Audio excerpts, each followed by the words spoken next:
Ladies and gentlemen, boys and girls, and welcome to another episode of the Durmand Diary Podcast. My name is Grasp, and I'm one of your three hosts that's bringing to you today's episode, which is all about PvP. So if you like to play PvP, then this episode's for you. Maybe you can learn something and hopefully spark an interest. For our main topic tonight, we have a really cool interview with our good friend Danny, who is a top-tier PvP player. So you're definitely going to want to stick around and you're going to want to hear that. But first, I have a question for you guys here tonight. And that is, what is your favorite Guild Wars 1 PvP game type and why? So, Trill, you want to answer that? Yo, what's up, guys? Taking it back to Guild Wars 1, Heroes of Sin and GVG was my ish. Playing Iway, playing Ride the Lightning Spikes and HA was just absolutely incredible.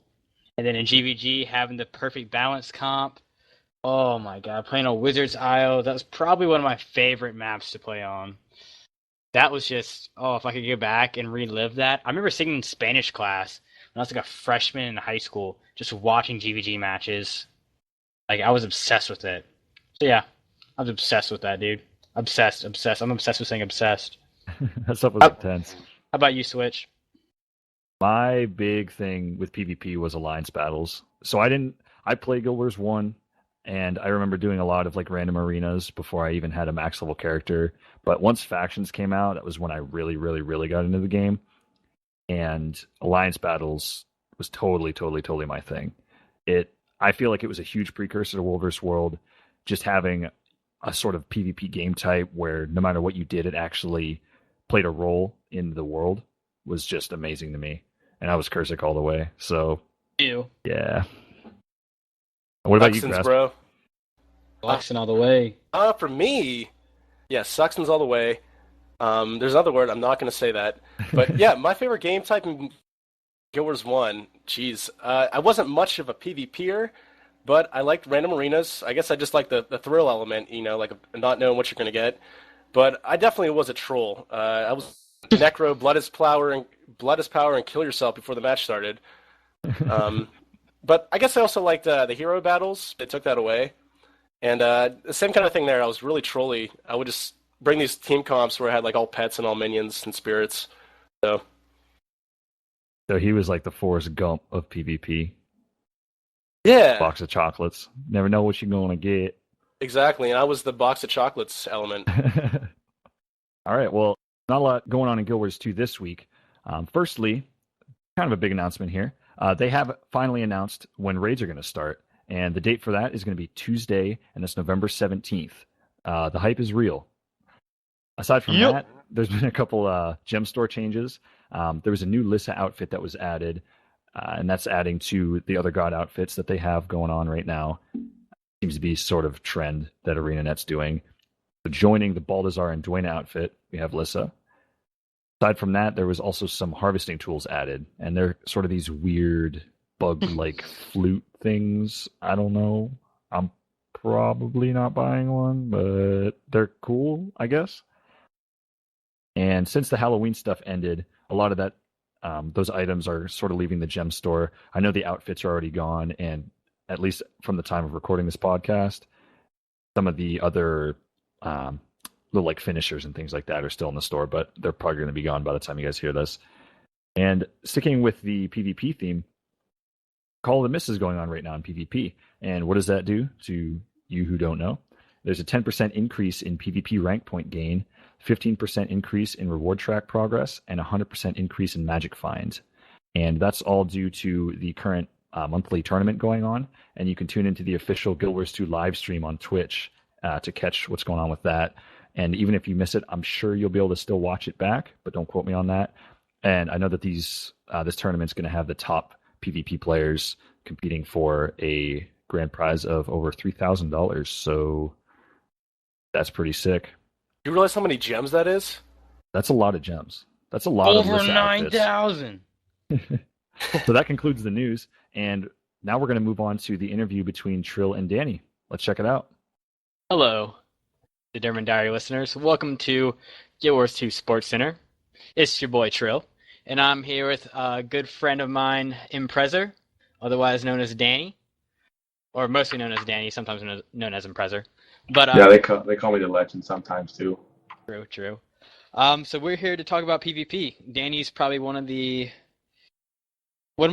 he's one of my best friends in this game. Best friends in real life too, and he's an exceptionally good PvPer. Him and some of his buddies are top tier in the top MMR. Shout out to John Zojol for winning. What was it? The AG yesterday. Yeah, AG And- with ASAP Zerg. Yep, playing Reaper. Did a great job.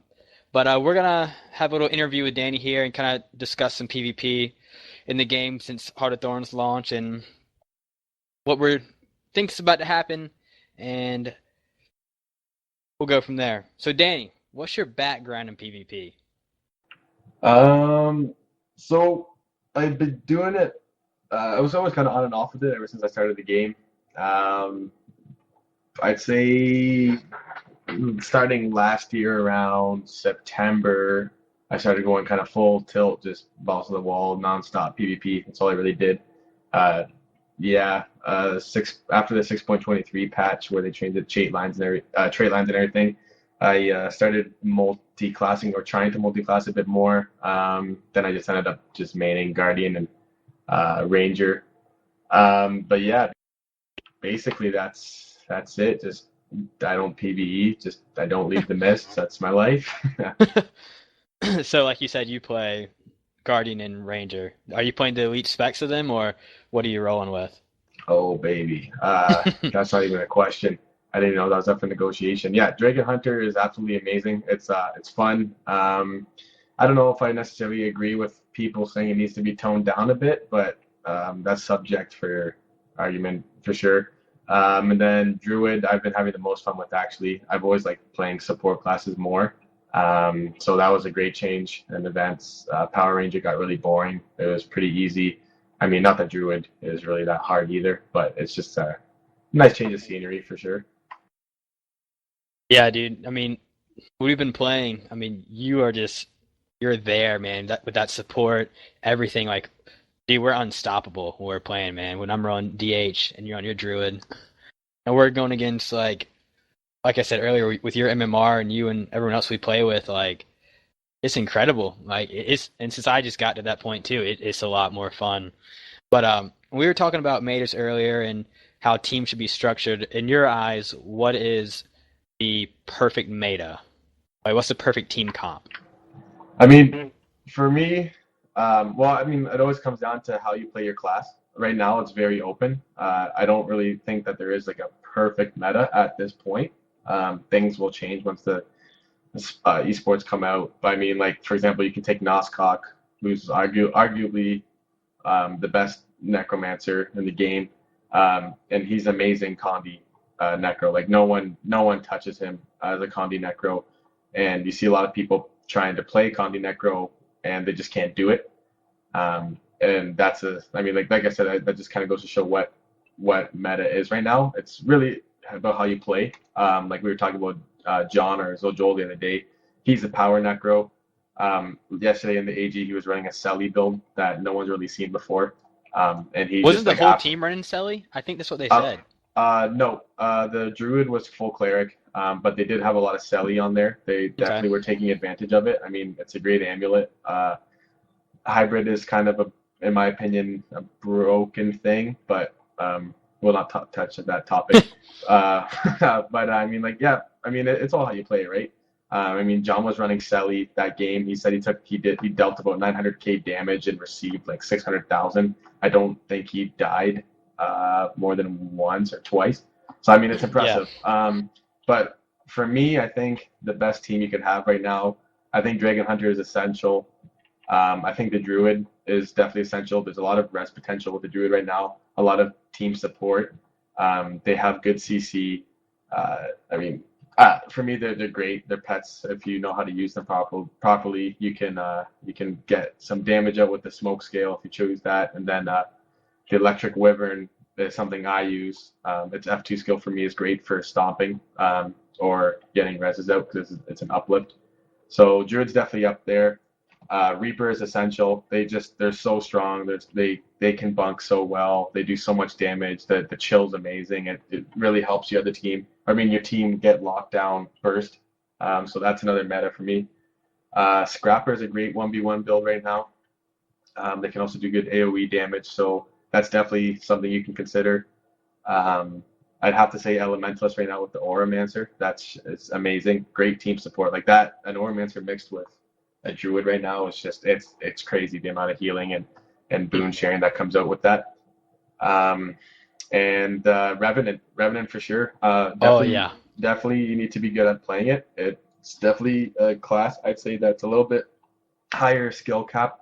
I mean, it's not that hard to play, but there's definitely a clear spot there between the great and the good and the decent, which is good. That's what you want to see in a game is people that are at an esports level. You want to be able to tell who's or why they're there, and definitely like you want to see the difference between someone that just picked that up and played it for a month or so, got decent at it, compared to the guy that's been playing it for say 1,000 games or more, and he's just carrying his team. So yeah, definitely it's good. I think right now all classes are great. The Daredevil might need a bit of work. Warrior needs a bit of work. Daredevil even still though, I mean, if you have the right guy playing it, they can do some good things with it. Same with the Mesmer. The Mesmer Wells from Chronomancer are good. You still have that portal play, which gives your team mobility just through the roof.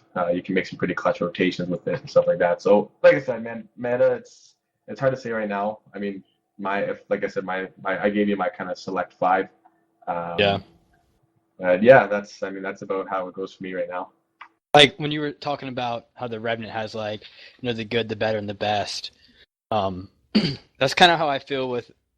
There's quite a few classes that are like that, and there's not really anything too face roll right now. Like people think Dragon Hunter's face roll, but like if you're playing super bursty and glassy, I mean, you're just gonna get wrecked if you don't know how to like really play the mechanics right, really know what you're doing, and have a lot of experience with it. I mean, so that's really good to see in the game right now. But like with other balance problems, like where do you see some of the changes going with that? I mean, reading the forums, I'm on them every day for the most part, seeing what people are saying. I think that what we'll see is possibly a tone down for Druid healing. I personally hope that doesn't happen, but it could. People are complaining about the Druids' overall damage still, and clerics. And to be honest, yeah, we can still do quite a bit of damage, mainly through our pet, especially that smoke scale. But the only problem I see is if they keep nerfing the damage on smoke scale, is that the ranger, a power ranger in a sense, is going to get completely phased out, or they're just not going to be able to use these new pets. And I mean, the smoke scale is great because it has the smoke field, which gives area stealth. So that's definitely an important thing. That's definitely one balance you could see. I wouldn't be surprised if they do a little bit more balancing to the Reaper. They're in a strong state right now. Again, personally, I don't think that they need anything crazy.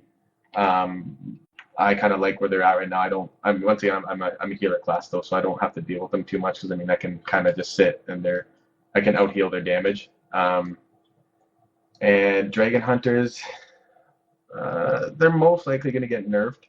I don't know how they're going to do it.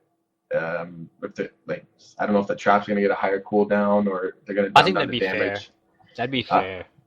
Yeah, I don't know. It's hard to say because in a team fight they're amazing. 1v1 they're not that great. I mean, yeah, they can be subpar. If you know how to play a trap like a Dragon Hunter that's running traps, like I mean, you just don't walk into the traps if you can. I know they have the pulls, I know they have the knockbacks, but that's also a learn to play thing. Like you gotta kind of time out. Well, if you know that chain or Spear of Justice is on you, so maybe that's a good time to pop your evades or your your stability. Yeah. Like if you see a Dragon Hunter on the point, realize that there's already traps there, or there's gonna be traps there. So like if you can't take a 1-on-1, get someone else to come with you, or just use some range weapon and play around that. And like we're just saying, use stability when necessary. I mean, especially if they're using Dragon Maul, like pop stability if you're about to press the point, or else you're just going to be stuck in there and they're just going to drop a symbol down. You're going to get wrecked. So, I mean, definitely. I think one thing that they could change, and I personally think needs to be changed, is, and it's kind of funny, because the cooldown starts when you pop the trap, not when it's activated. Yeah. So I mean, you can just run around the map and place traps down. I mean, well, obviously that's not ideal, but for example, I can, if I want to guard midpoint or I need to stay on home because whatever's happening in the match, that's the rotation. When I get to that point, I can throw my healing trap down right away and let's say test the fake down right away, or even Dragon's Maw, because I mean, for the most part, all the traps have a relatively low cooldown. Um, Say 45 seconds, 60 seconds later, someone comes onto the point to fight me. They're gonna get hit by those traps, but at that point in time, my traps are off cooldown again, so they're Pop gonna him get again. yeah, they just pop them again, and that's pretty crazy because I mean, a lot of times people are gonna try to just burst you full out right as soon as they can, just to put pressure on you, because you are a Zerker class. Like you're Yeah. running Marauders Amulet, you are fairly squishy. So that's a double heal, right? I mean, you've got your healing trap. It's gonna pop as soon as they get onto it, and then you're gonna be able to pop it again. So that's definitely something that I think needs to get nerfed. The cooldown should go when the skills activate, or when the trap actually gets activated. In my opinion, that can balance things. Because I think that's what happens, and people don't notice is that when they go to fight a Dragon Hunter, they're actually getting double trapped, and I don't think that they've noticed that. And like I mean, I know I've face rolled Revenants and Reapers and other classes on my Dragon Hunter, and that was the exact reason why. It was like, well, Yeah. I was able to pop Dragon Maw twice and test the faith twice. So yeah, that's something I definitely think needs to get nerfed. Other than that, I mean, I kind of like where the game is. Like I said, Warriors and Daredevils, they could use some love, especially Warriors. You Yeah. don't see them too much. I mean, the flame gun is strong, but I don't think that they hold any real purpose right now. And I honestly would like to see some changes come to the core specializations. For example, the Shout Guardian, Altruistic Healing Guardian. That's what I was playing before this patch. When I played Guardian with the staff, that was an amazing build. And at this point in time, it's not viable. Your health pool is too low. The cleave is too much on this game right now. There's a lot of condies coming out, a lot of condi pressure. So I personally would like to see things get changed like that. Like the Dagger Pistol Thief, I think is a great class to have on your team, especially in a more what's the word I'm looking for, competitive situation. But again, right now, like they can't live. They go into a team fight, and there is so much AOE cleave coming out from Reapers and Guardians and Mesmers and Ellies and whatever other spec there is out there, and they're getting killed passively, like not even like they just can't do anything about it. So they need some specs really need love. Rangers need love. The old Ranger needs love. I mean, you don't really see too much Power Rangers, or at least I haven't. I could be wrong, but yeah, that's my opinion, anyways. Cool. But there's some stuff that we've been kind of messing around with, other than classes, mainly Stronghold. What are your thoughts on Stronghold? Do you ever think it's gonna be to the level that Conquest is in this game? Honestly, in my opinion, no. It's a cool concept. It is a fun game mode. I think it's a little broken in the sense of like build. So I mean, it's hard to say. We haven't really done much of that kind of stuff, or like testing out the meta for that kind of thing. So it's definitely something that we're gonna have to we'll see in the future. Yeah, I mean, like you said, it's a super fun game type, but there's not really specific team comps made for it yet, and you just don't really see that many people playing it. I mean, you're always going to get a queue for Conquest quicker than Stronghold, but I do like where they're going with it, trying to make like a GVG sense to it, but we'll see what happens. Yeah, for sure. Like I said, it's definitely open. I don't know if it'll ever reach Conquest level. A lot of the I haven't really talked to many of the pros really, like what the Abjured thinks, or Orange Logo, or Civilized Gentleman. Actually, I don't even know if they're really around anymore, but 55 HP Monk, or Dragon, sorry. I don't know. That's definitely something I should do, to see what they're thinking. But as of right now, I don't see a place for it in ESL, but I could be wrong.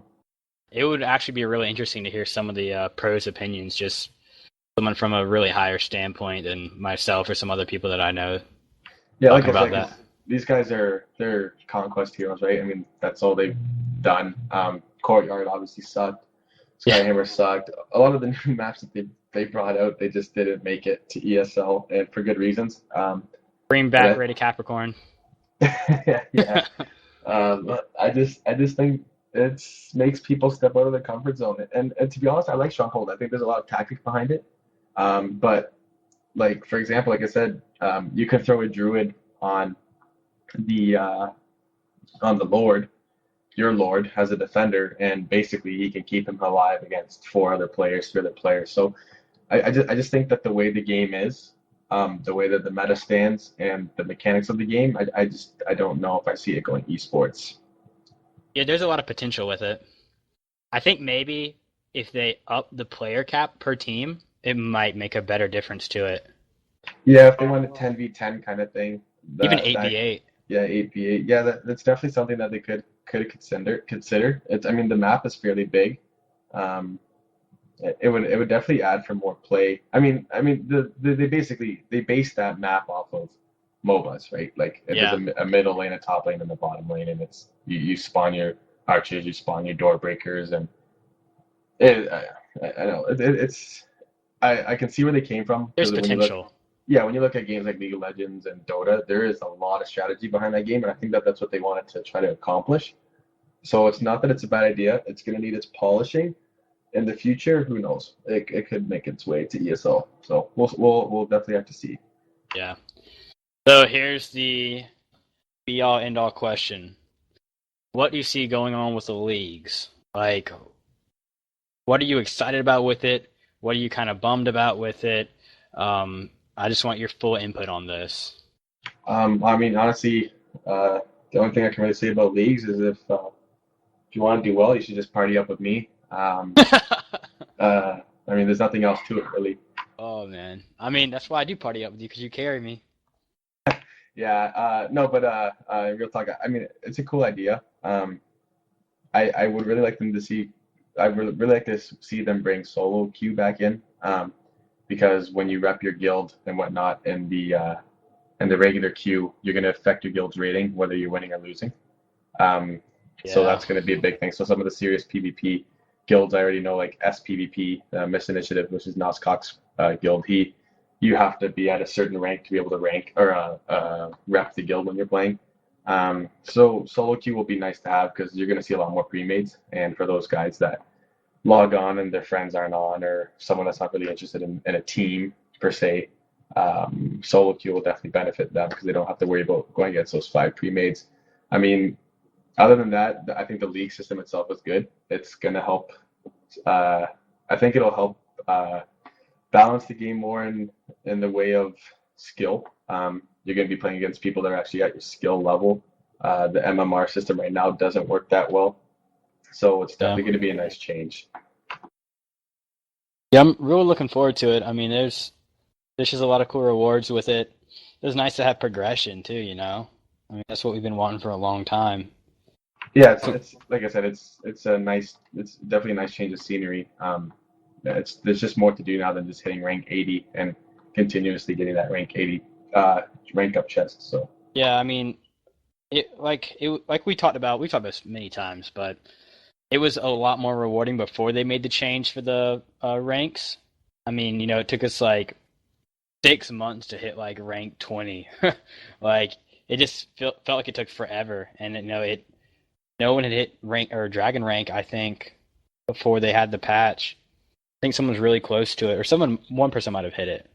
But yeah, I don't think anyone hit 80, from my knowledge, anyways, before that patch hit. So I wish they would have been a little bit more patient with it, let that go through, because it just would have. I don't know. It would have helped the matchmaking. I mean, not necessarily the like matchmaking itself in the game, but just like when people forming parties, you know, like slash rank to see whatever you are to make sure you're telling the truth. Kind of like how it was in Guild Wars 1, but yeah, I see where you're coming with that for sure. And last thing, what is the main thing you think is missing in PvP? That's a good one. It's hard to say. in some aspects, PvP needs a lot of work. In some aspects, it doesn't. My number one thing I can say, they need to separate PvE from PvP completely. Traits, skills, everything needs to be completely separate. And just like they did in Guild Wars 1, and you're going to get the best balance if you do something like that. So other than that, I mean... That's a really good point. It makes a lot of sense to do that. Yeah, I don't know why they didn't adopt it from Guild Wars 1. Hopefully they will in the future. And I guess the other one thing is build templates. I mean, we're playing. Man. This is Build Wars 2. So give me that damn template. I don't want to keep having to change shit up. I just want to click and that's it. So yeah. So I want you to leave our audience with one thing to remember. It can be anything that you want them to remember, Danny. Oh, should I hit him up with one of the famous motivational quotes, or? Yeah, and you can always do the guild one too. The Hyper Diaper or the Hillbilly Trilly. I don't know if that one's. Let's yeah, we'll leave that. We'll leave that one. Leave that one out. we'll leave that one. Yeah. So I mean. Hit him with some motivation. Hit him with some truth, Danny. Hyper and Diaper. I mean, pros before pros. Can't really go wrong if you guys are looking for a guild or any such thing. A family, a group of friends.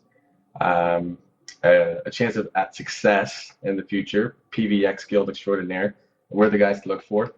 Either contact myself, Trill, and we can hook you up with the spot in our family. We're very, very accepting. We have a lot of knowledgeable players in there, so that's definitely one thing. And motivational quote, Motivational Tuesday. Hashtag Let's see. All right. So I'll leave with this one. He who says he can and he who says he can't are often both correct. And that's about it. Wow. God damn, I love my squad. All right, Danny, I appreciate you coming on here, man, and hitting us with some knowledge and just talking about PvP and everything, man, because we both share a passion for it. But I hate all of us couldn't be here for it because, Hyper or Diaper, we're the fam. But yeah, for sure. No, I appreciate the opportunity. I hope to be on again. For sure. If anybody ever has any questions listening to this podcast, you want to ask me about anything PvE-wise, PvP, Ranger, Guardian, whatever, send me a message in the game. My name's Imprezer. So we'll put your name in the description of the video. Okay, I won't spell it out then. Yeah. So yeah, there you go. Thanks again for having me, boys, and it was a blast. That is the first session of B-Dub Sports Center. All right, guys. So I had a really good time interviewing him. What'd you guys think? Oh, where do we even start? Well, the first thing he talked about were the team comps. Yeah, I thought that was pretty interesting. It was interesting to hear that, like, he sort of had a similar thought to me as in terms of what was really good right now. I've noticed personally that Reapers destroy me, Dragon Hunters destroy me. Oromancer, I know you've been playing a lot of Oromancer Grasp, and I don't know. Maybe it seems like it's a really good build, but you'll have more insight on that. What do you think? Yeah, I think Oromancer's a lot of fun. I think pretty much everything he had to say about it was spot on, at least from my experience. I mean, there's a lot of healing, there's a lot of boon sharing, and I tend to do much better on it when I'm around a lot of allies. So, yeah, I also haven't seen a lot of druids lately, at least personally. I feel like most of the rangers that I've run into in the last few PvP games I've done over the last few days, mostly just power rangers. And even if they are running druid, it doesn't seem like they're doing much healing, which is kind of strange because I think druid as a healer and as a support class is so good. Yeah, a lot of them just want to be self-sustaining, I think. Yeah. Especially if they're solo queuing. There's really it's really hard to, like, try to communicate with your team when you're typing and try to, like, plays and stuff and have really good rotations when you're just solo queuing in. That's true. Yeah, it's probably not as rewarding if you're playing with pugs. Yeah. But go ahead, my bad. Aside from that, I mean, he was saying that Daredevil and Warrior need some work. Completely agree.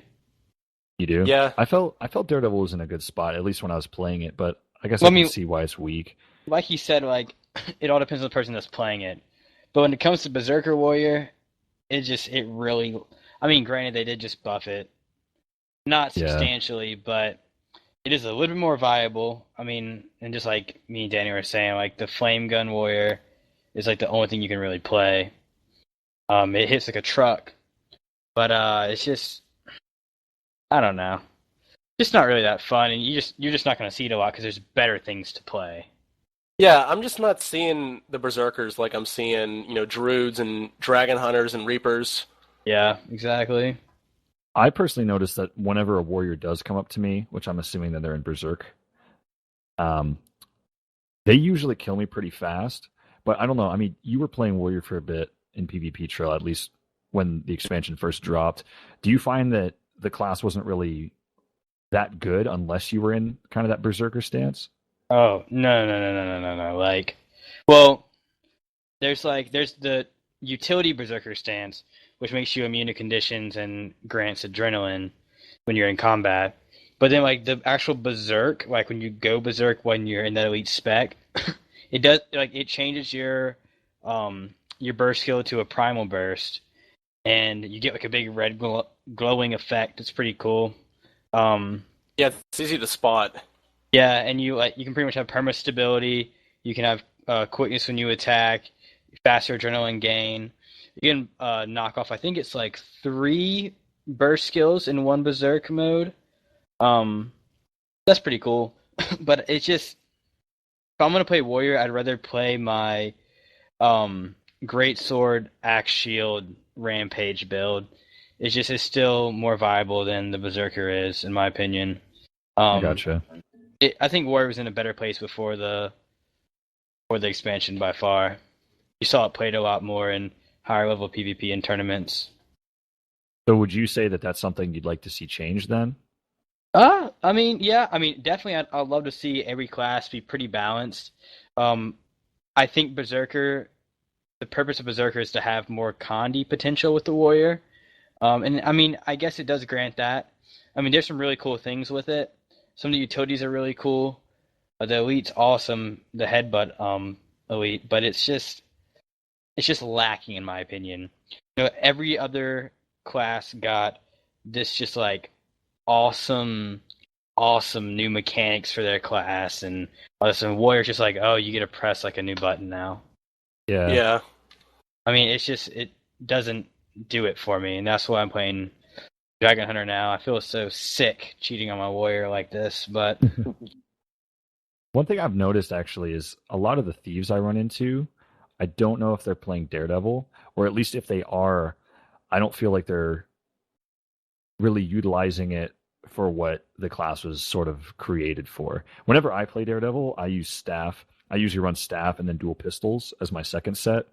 And what that allows me to do is I get a ton of evades through the staff, and then the Daredevil ability allows them to get a third evade. And I just use the dual pistols to burst in case people try to run away from me. And I find that works really well.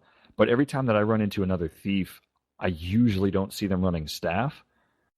And I don't know. Sometimes I try to count their dodges. Sometimes it's hard.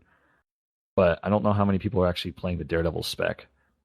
Yeah, I think that's the thing about the Daredevil compared about some of the other ones is that, like I was saying for the Warrior, it's easy to spot a Berserker, but a Daredevil, like there's no like real flashy effects. I mean, like the dodges do change, but you're not really paying attention if they're dodging or not. yeah, and like the thief was like honestly in a pretty good spot. Like dagger pistol, short bow thief was really good before the patch and still is pretty good. I mean, that's still what a lot of thieves play. But yeah, like you were saying, the only real way to spot a Daredevil is mainly by either obviously using the staff or by just looking at their evades and seeing that they're different, or any of their like little running away abilities. Or I haven't played Daredevil yet. I really need to hop on that. But yeah, I just thought it was really interesting when Danny was talking about the fact that a lot of the really old thief builds are really hard to use right now because of how much AoE and cleave damage is going on. yeah. And I don't know, at least when I was playing the Daredevil, I didn't notice a lot of that. Like I said, I mean, the build that I was running was focused on a lot of evades and sort of staying further back with the pistols. So I didn't really run into that issue, but dagger pistol is really strong. So I don't know. And I don't know. A lot of other thieves, I should say, that I've seen still seem to be doing well without the staff. So I don't know what they're doing really. But then again, I'm not playing competitively either, so that could have a big part to do with it. Yeah. Yeah. What did you guys think about the classes that he thought really needed changed, like the Druid, Reaper, and Dragon Hunter? You mean they need to be like nerfed or just balanced more? Toned down. I agree with what he said that, like the Druid damage could be brought down a little bit. Reaper is pretty strong, but I find it pretty easy to be killed and when I'm playing my DH. But also, I do really like what he was saying about the Dragon Hunter's trap activation time, because I do get a lot of double traps off, and it's honestly really funny. But yeah, that's something I never really noticed before either, and I'm actually kind of glad that he mentioned it because now I can watch out for that. Yeah, I never thought about that. What about some of the other classes that he didn't touch on so much? I know he kind of mentioned everything, but what about like the Scrapper? it's in a good place. You guys think so? It's in a really good place. Yeah, I haven't noticed anything too crazy. I've noticed the Scrapper doing a lot of work in terms of Stronghold, especially with those stealth bots. Like there's a match I was playing earlier today where the Scrapper on the enemy team was taking like their champion and multiple door breakers and just teleporting them straight up to the door. It was pretty crazy. I thought it was really good, actually. Yeah, I have noticed actually a couple times. You just see that little one around and nobody is around. I'm like, oh, that's a Scrapper. The stealth bot. Yeah. Yeah, like getting the Stronghold, I do enjoy playing it because, like I said with the interview with Danny, like I really like the GVG kind of feel for it, but I just don't think it's gonna really be. I mean, it has potential. It has potential, and we just really have to play it more. But Conquest is kind of the main focus of esports, so I don't think a lot of people are really gonna be putting a lot of effort into Stronghold right now. Yeah, there's not even really that many builds up, even on like Meta Battle and some of the other build websites been talking about Stronghold very much. So I don't even think much of the PvP community is really focused on it. I think with a lot of the tournaments being focused around Conquest, that's a big focus for PvP players. So in terms of kind of creating the meta builds and things like that for Stronghold, I don't know if we're going to see that for a while, unless I think it would take ArenaNet to do some actual Stronghold tournaments in order for that to kind of be more of a focus. What do you guys think?